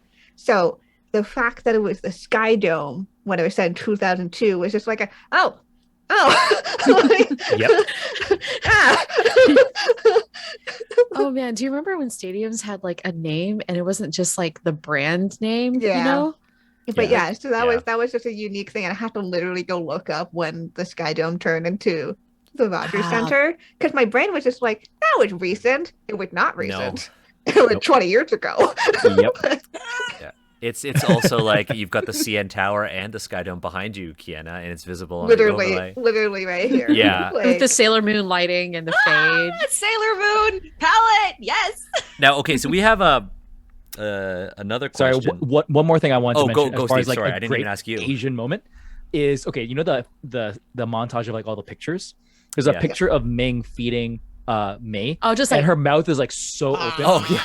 So Just like- something that's really funny is that I noticed that a lot of white families, not all of them, but a lot of them will be like open the mouth and like they're talking to the kid as like they're like putting a spoon in their face. But Asian parents all just like open their mouths as wide as possible, and at some point the baby will just mimic it, and you're like, "There you go, put the food in there." like a baby bird. Yeah. May's mouth is so big. it's just so a perfect big. circle. Yeah. So Yeah. perfect. Also, So I'm like- yeah. I've had cousins that like I'm like, "How did your mouth open that big?" I know because you're hungry. Unhinged jaw. It's like, Yep. give me. Yeah. Oh, we have another question, and then I'd love to kind of dive in. We'll have time to kind of dive into Sonia's thing, at least to start. There was a question by a new patron, actually, Amanda Comet. How would the situation change if May, the protagonist, or one of her friends were queer? That's a really interesting question because you're also looking at Toronto, which is like culturally very different than other parts of like traditionally America where a lot of Pixar movies are set, right? But you're also looking at a Chinese family. And that's actually a really interesting question. I looked at it and I didn't give it much thought, and I said, we'll bring it up and we'll have an answer. For me, I honestly think with the way that they told the story, it would have just been part of it. Honestly, I feel like it would have been that scene from Stranger Things. season three, at the end of season 3 of Stranger Things. I think because of the storytelling style, with the way that, the characters were portrayed and the way that like Toronto's diversity is captured in this movie, I really don't think that it would have changed too much of the movie, because if May was a queer character, I think her parents would have accepted her for that, because the other things that she's doing to try to be a good daughter. Mm-hmm. Yeah, like, speaking of like queer narratives, and one part that also it made me personally cry because I saw a bit of myself in it was that part where May's mom has gone through the portal and she's asking, it's like, May, are you sure you want to do this? And May confesses to her, it's like, I'm becoming more of myself, but I'm scared that's going to take me away from you. And me having recently come out to my parents as bisexual several years ago, and not several years ago, it was at the beginning of the pandemic, actually, having finally realized, like, oh shit, no, I'm bi after years of compulsory heterosexuality and whatnot, and unpacking that. My parents have always been very, very open and very, very loving and very supportive of the queer community. We have many people in our family that are queer. Many of my mom's friends are queer and whatnot, and it was always that thing in my head of like, my parents are willing to accept everybody else. What if their daughter being bi is the breaking point? And so when I heard that line where it's like, I'm becoming more of who I am, I'm scared that's going to take you away from me, like, I wanted to start crying, because that was like me and my experience with my mom, where I was just like, I'm becoming more of me, but what if this is the thing that finally takes you away from me after we've done so much work to heal and whatnot? And yeah, I agree with Daniel that if one of the girls was queer, or if May was queer, I think, the movie would have. I don't think it would have. I don't think it would have changed the friend group dynamic at all. No, I don't think it. so. I don't think it would have changed the message at all. In fact, honestly, if they had done it, I think it would have made the movie even more interesting and like even better. But I look forward to Pixar doing a ton of shorts about all the characters, because Oh my God, they're gonna do they're gonna do shorts about the friend group. So one thing I did get back, so I've been doing a series of watercolor sailor like four town stands on my Twitter. If you can see them, I'm just doing Sailor Moon versions. They're really of all the good. characters. They're really thank cute. you. They're really good. Oh, thank you. So everyone, so I did get a comment on like, so you're gonna do Miriam next? I'm like, yeah, of course I'm gonna do Miriam. And somebody said, pink and blue, right? And I'm like, she wears green. And they said, oh, well, she's apparently like, the trans community has apparently adopted Miriam. And so I was like, oh, that's cool. That's awesome. And I'm like, I could totally make a little button of that. But I also thought, like, when you were talking about this, I remember the representation of the diabetes representation in Turning Red, and just how like offhand it was just like, yeah, it's just there. It's just there. And I kind of feel like that might be a thing. Like, what if Miriam was going through HRT? What if she was a trans girl? Like, what if she's going through HRT? Maybe we just see her with some pills. Like, it's just like a matter of fact thing. Yeah. Again, that's why I think it wouldn't have been a huge issue, because I think the way they told the story, with the way the characters interact with one another, it would have just been part of their world, right? Yeah. Yep. And I think a lot of so if we're talking about how it changes things, we have definitely seen some movies in the past that have been like that talk about intergenerational trauma and POC stories that have been kind of co-opted in some way by queer readings of it. I think there was Encanto that was this recently. Encanto was a big one. Yeah, where it's just like, clearly there's a story about being queer when it wasn't a story about being queer. It could have been an element, like people can read that as subtext, that's totally fine. But that wasn't what the story was about, pretty intentionally, right? The story was intentionally about intergenerational trauma and familial love and stuff like that. And I think here in the same, it's a little different in what this question is asking, right? Like if queerness was an element here, I think that it wouldn't have changed anything. The framework of the story works really well either way. But to say the story is just about subtextual queerness, that would be incorrect. Yeah. I think that's the right thing to kind of approach it as, is like, if queerness is part of it, and I think subtextually there was a lot of stuff in Turning Red that could be read. And I think there's also some elements of like, outside of canon where, outside of the movie confirmation about queerness. But I think it's important to say that like it just would have been another element if it was put in. But if not, like that's also fine. I think the story doesn't really change either way.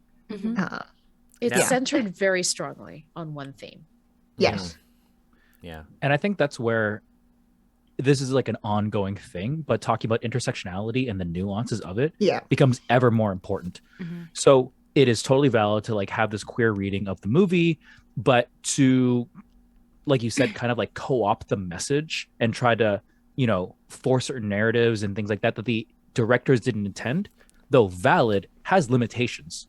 And you have to be really careful because you might unintentionally be silencing the stories of people who, are more closely aligned with the director's intent.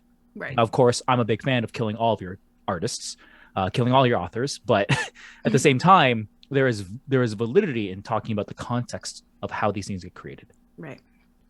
Yeah. And I mean, I think one thing that is, worth discussing, I mean, we're talking about how amazing, Turning Red is and the lessons that are being told here. And I even mentioned the sort of the diversity that is being shown in Toronto.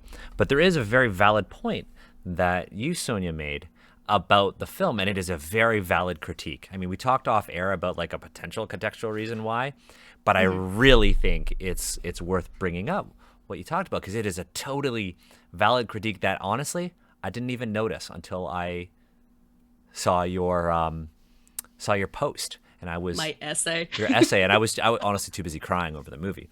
But it's a really valid point, and I'd love to make sure that we have time to talk about it. Yeah, for sure.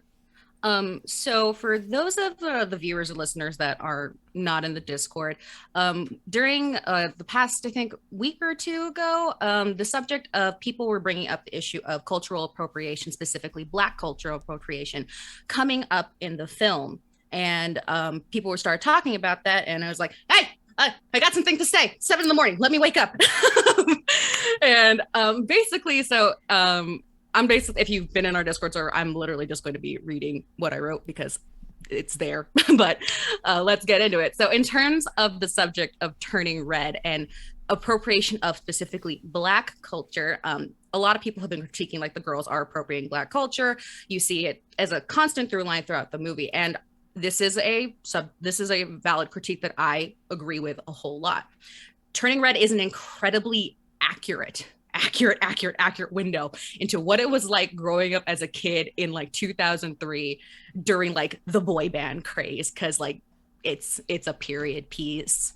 Yes, that is the pun I am making. But it's so accurate down to the appropriation of Black culture. And many of the arguments that people are bringing up is that in this movie, Black culture is ever present in the way that the girls talk, the music that they listen to, the dancing, but there are no Black characters in the core cast. The only 2 Black characters that have major speaking roles within their side character status are Tyler, who is Blasian, canonically Blasian, but he is largely a bully and an aggressor for the largest chunk of the movie. And Robert, who is the beautiful, desirable, hyper-successful leader of Four Town. There's no in between in terms of like other, characters and characteristics that Black characters can fall into. All the rest of the Black characters are background characters that don't have speaking lines. So all the Black characters are almost treated as like set dressing, while Black culture is running throughout the entire movie. So we have the issue of Black culture being appropriated without the presence of Black people in a major role.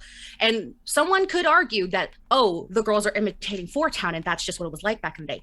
You are absolutely correct. It is still a form of appropriation in that there is a picking and choosing of what is cool and the things that we like that Black people do, but then remove Black people from the picture. And it's not an intentional thing that the girls are doing with any sort of malice. It gets into this the even deeper commodification of Blackness within pop culture, within pop music of the era. And it's not something that's just for that era or current. We've been doing this since way back in the day. Like Sister Rosetta Tharpe and Chuck Berry basically invented rock and roll, but most people think Elvis did it until he popularized it. We're doing it now, from the Kardashians to K-pop. TikTok dances. TikTok dances. Oh my God. If Black people went on strike with TikTok dances, white people wouldn't have nothing to copy. Or like we're still having like this argument that people are saying, oh, this is internet slang. This is just Gen Z talk. But in actuality, it's just appropriated AVE. So, and I'm not saying that solution is to replace one of the girls with a Black girl, because that's not doing anybody any favors. Removing one form of representation to swap it out for another does nobody any favors. Some people have said like maybe adding a Black girl to May's friend group might have helped, but also people have pointed out that if they were the Black girl in May's friend group when they were acting like that, they would tokenize them. You've tokenized them, and also like it's really weird to have your culture appropriated when like and they're like suddenly talking like you all of a sudden, and now it's cool when you probably know for a fact that a couple of years ago they were making fun of you for the funny way you talk. That's the solution. This is fiction. The solution would be to just not emulate that part of the early 2000s. Yeah. And then like also just another issue in terms of the fact that AVE and Black culture is seen as a way to emphasize how quirky and odd the girls are to comedic effect, which I don't really need to get into it about how the negative connotations that it has for Black folks and whatnot. And like even the parts where May's mom looks at Four Town and the dances that they're doing, and they're just like, ugh. And then Abby's mom even calls Four Town striptease music, while accurate of how like, you know, moms can view their kids' music and can be just seen as like oh, parents just don't understand. It can also be read as, ooh, Black influenced music is scary and I don't like that. And it's not to say that the creators and Domishi did this with intentional malice. Absolutely not. But they're drawing from their childhood experiences and they fucking nailed it. Down to some of the stuff that we as adults were like, maybe we shouldn't have done that. Yeah. But the movie's still amazing. I adore this movie, but that aspect is a blind spot and whatnot. I will get off my soapbox now. Well, I mean, it's definitely something we should talk about in that future episode that you've already agreed to be on after I DM'd you. I was in the chat. I was waiting. Yeah. You can't back out now. No, I think it's something that, I mean, deserves its own episode, right? This intersection of, you know, Asian and Black stories, the Asian and Black communities, right? And how we have let each other down and how we can lift each other up. I think is a whole episode. You're absolutely... That's incredibly deep. Like, we would have to go into the LA riots. Oh my God. We gotta go. Yeah. We have to go into that. Talk about like literally like grindhouse kung fu cinema. Like there is so much to talk about there. That it of course has to be multiple episodes. But we are going to make that happen. We kind of started running out of time, but I wanted to make sure that your very valid criticism of the movie was brought up, because it's true. Like, this movie isn't perfect. And like we said with like when we did our Shang-Chi episode, it's like Turning Red cannot be where we peak. It is just another step towards even better representation in media, right? And just because we really like something does not mean we can shield it from criticism. Exactly. And does not mean it is immune to criticism, right? So I think it's really important for us to, acknowledge those things. So when parents, like we're talking about parents watching this with their kids, are having these conversations about the movie, this is just another conversation that can happen, right? That said, I am very, very grateful that the five of us have gotten together to talk about this film. I think it is very important. I hope that it inspires so many people to have these tough conversations, but also I hope it inspires other creatives to be like, oh, I can be like Domishi and I can tell my story. Like, I want to see more of this, not just Chinese stories, right? Like, I want Disney and Pixar to do more of this. Oh, right? If you haven't seen the making of documentary on Disney Plus, I highly recommend it. I was gonna watch it, but every time I think about Turning Red, I get a little emotional, and I'm like, I gotta simmer a bit, because I'm never gonna get over the name board, the potential names. Oh, Notorious RPG, we could have had that. Yeah, Notorious. Neighbor- Red Panda Girl. Wow. Yeah. My neighbor Toronto. My neighbor Toronto is Toronto. amazing. Oh, that's a The shirt. Ghibli film influences. Yeah, we should also. It's just there's so much. I mean, you're right. There's so much to talk about. I love like unlike like say other Disney movies. Like I love the specificity of this. This is great. I want to see more. Yeah. Clearly, money is there. Give it to me. Honestly, this is why it's going to be super important to like support this movie. I know people would have gone out in droves to watch it in theaters, but like stream this movie on Disney Plus. Don't illegally stream it. Watch this movie. Buy the merch. Like it's important to show. Like Michelle did. Not sponsored. We have not taken that Disney money. No mouse money for here. No mouse money for here because we want to kind of control the content that we make, and we are able to control the content we make because of the support of our amazing patrons.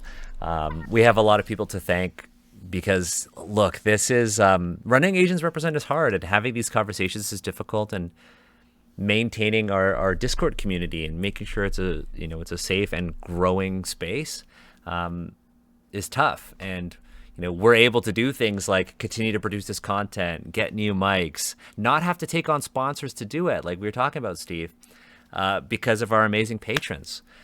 We have a lot of people to thank, and I'm going to have to fix this graphic to make it a little bit more, to create more space. And I want to thank so many people, our Guardians of the Realm, Brooke Bright, Pixel Grotto, Jeremy, who I believe has a new article on D&D Beyond soon about the new D&D book, which I am super hyped for. Also, because Pam, the overseer, the founder of our Discord server, wrote an adventure in the upcoming D&D book, and I am very excited to do an episode on that.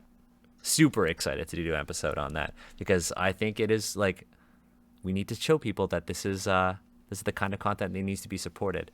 Also, so Daisy May, Arjun, Justin, Yan, and of course Sunlit Music, thank you for your support, and thank you to our most honorable patrons. Now I know my partner is actually watching this stream, so I was texting and I was like, Marla, soon, please. It's Marla time.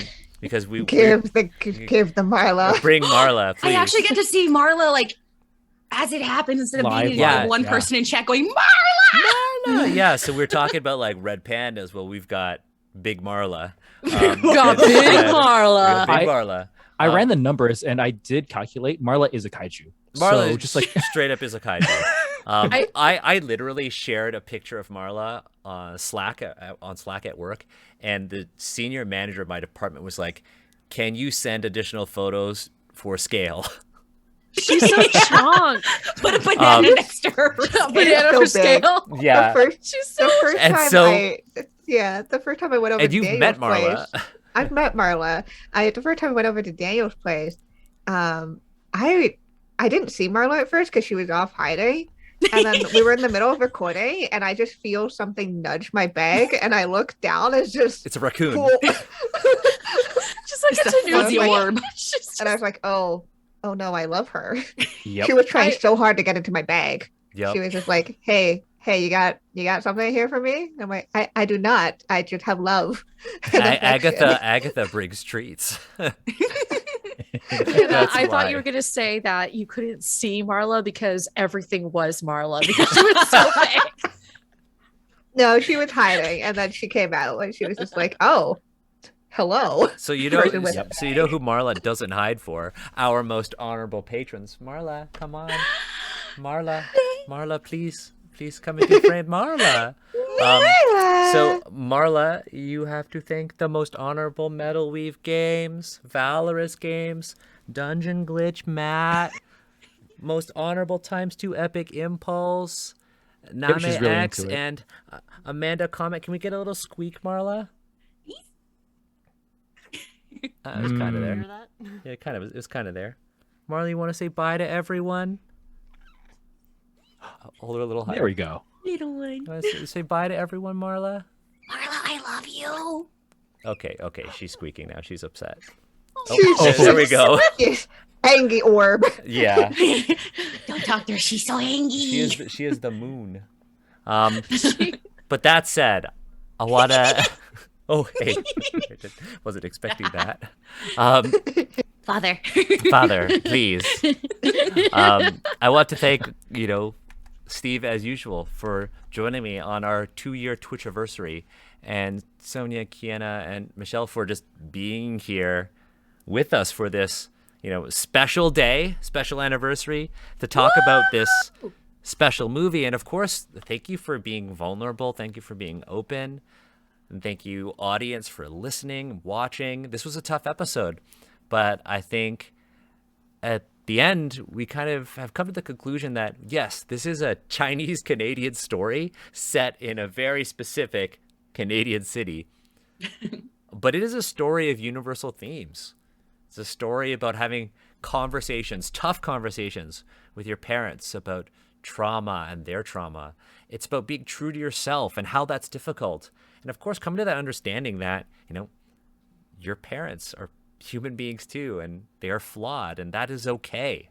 And in acknowledging this and acknowledging the sort of complex relationships that we have with our families and our friends too, because again, found family is just as valid family, right? You could come to a more sort of positive and happy future for yourself and your community. That said, I just want to thank everyone for joining us for our 2-year Twitch anniversary, our 51st episode of Asians Represent. We hope to see you folks again soon, or we hope that you folks tune into us in your ears soon. That said, take care, everyone. Happy